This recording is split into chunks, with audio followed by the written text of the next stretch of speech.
Au début, ce n'était qu'un sac de plus. Même tournée, même bruit matinal, même routine. Le Reaper l'attrapa, le balança et le jeta dans le camion.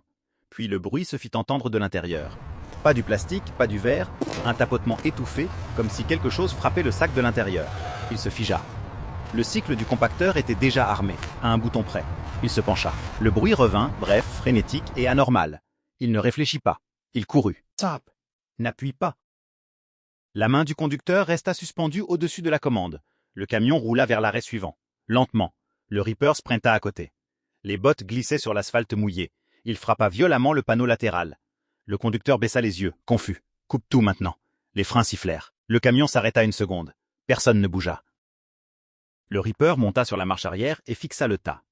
Des dizaines de sacs, noir sur noir. Il en écarta plusieurs à deux mains. Vite, paniqué, il le trouva. Un sac noué plus serré que les autres, double nœud, entouré de rubans adhésifs. Ce n'était pas normal. Il le traîna jusqu'au bord. Le conducteur descendit. « Qu'est-ce que c'est ?» Le Reaper ne répondit pas. Il s'accroupit, les doigts tremblants, et appuya doucement sur le sac. Une forme dure à l'intérieur. Pas mou, pas des déchets. Un rectangle comme une mallette. Et autre chose, une forme plus petite qui bougea quand il la toucha. Le bruit s'arrêta, puis reprit. Pas aléatoire, plutôt comme un signal. Il regarda la ligne des maisons. Même trottoir, même porche. Ce sac avait été posé avec soin, pas jeté. Il sortit son couteau, fit une fine entaille près du nœud et écarta le plastique juste assez pour voir. La première chose qu'il remarqua, ce ne fut pas ce que c'était. Ce fut l'odeur. Vive, stérile, comme dans une clinique. Puis il vit une seconde couche à l'intérieur.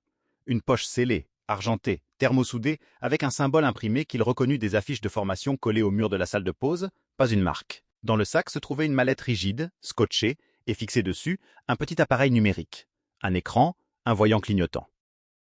Le tapotement n'était pas un mouvement. Il venait de cet appareil une pulsation régulière. La bouche du Reaper devint sèche. Le conducteur se pencha, puis recula aussitôt. « Ne touche pas à ça !» Le Reaper ne toucha pas. Il resta immobile, parce qu'il comprenait maintenant pourquoi le sac était noué ainsi. Pourquoi il avait été posé délicatement, laissé juste devant un porche, comme si quelqu'un voulait qu'il soit ramassé vite. Ce n'était pas des ordures, c'était quelque chose que quelqu'un voulait faire disparaître sans être vu. Le conducteur porta la main à son téléphone, puis s'arrêta.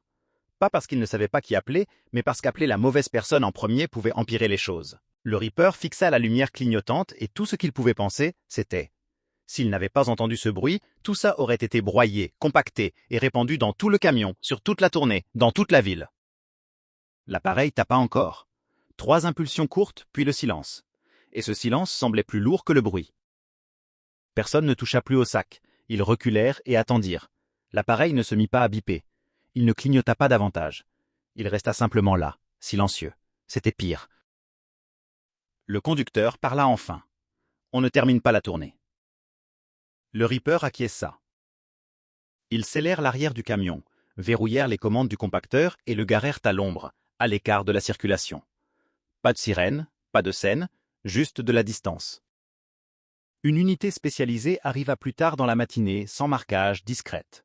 Ils ne posèrent pas beaucoup de questions, ils n'en avaient pas besoin. Un seul regard sur le sac suffit à changer leur posture. Gants enfilés, masque relevé. La mallette fut soulevée avec précaution et placée dans une boîte de confinement. Ce n'est qu'alors que quelqu'un expliqua, et encore par fragments. L'appareil n'était pas une bombe, pas exactement. C'était un conteneur à pression régulée, modifié. À l'intérieur de la mallette se trouvaient des déchets biologiques, pas des déchets médicaux ordinaires, quelque chose classé comme dangereux une fois sorti d'un environnement contrôlé, ancien, en dégradation. L'unité numérique ne faisait pas un compte à rebours. Elle surveillait la pression, la température. Si le compacteur l'avait écrasé, le boîtier se serait rompu. S'il s'était rompu, et si cela était arrivé, personne ne termina la phrase, parce que ce n'était pas nécessaire. La fuite au fond du sac expliquait tout. Le joint avait déjà commencé à céder. Celui qui l'avait jeté savait exactement ce qu'il faisait. Il ne l'a pas jeté dans une ruelle. Il ne l'a pas enterré. Il l'a placé dans le flux des ordures. Enlèvement rapide. Past the questions. Broyé. Disparu. Sauf que ce ne fut pas le cas, parce qu'une personne a hésité.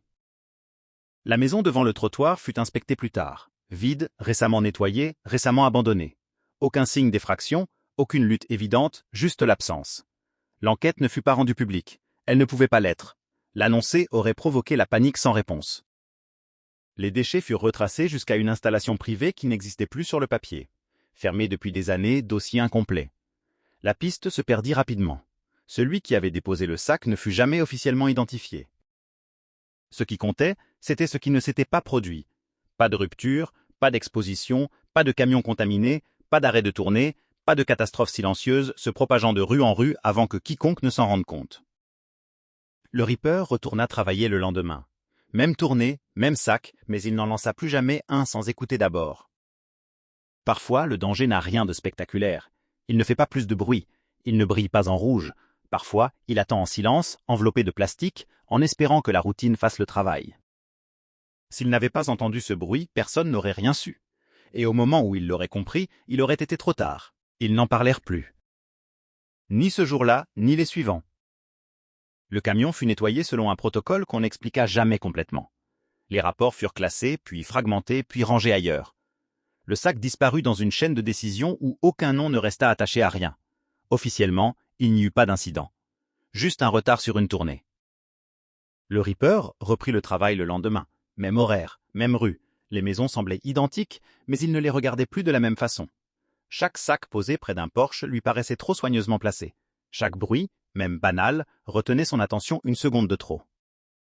Il comprit alors quelque chose que personne ne lui avait dit. Le danger ne s'annonce pas. Il ne fait pas toujours de compte à rebours. Il se cache dans les systèmes conçus pour effacer les traces, dans les routines qu'on exécute sans penser. Quelqu'un, quelque part, avait compté sur ça. Sur la vitesse, sur l'habitude, sur le fait que personne n'écoute vraiment. Ce jour-là, une seule chose avait déraillé. Une hésitation. Un pas de côté.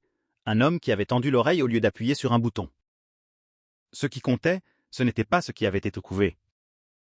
C'était ce qui avait été évité. Il n'y eut pas d'alerte publique, pas de sirène, pas de souvenir collectif. La ville continua de respirer sans jamais savoir à quel point elle avait été proche de ne plus le faire. Et c'était peut-être ça le plus inquiétant. Parce que le sac n'était pas unique. Seulement celui qui avait été entendu. Merci d'avoir écouté jusqu'au bout. Si cette histoire vous a marqué, c'est peut-être parce qu'elle parle de choses qu'on ne remarque pas toujours. Les gestes répétés, les routines, et ces instants minuscules où une décision change tout. Merci à celles et ceux qui font leur travail sans bruit, chaque jour, et qui, parfois, empêchent l'irréparable simplement en restant attentifs. Prenez soin de vous. Et surtout, continuez d'écouter.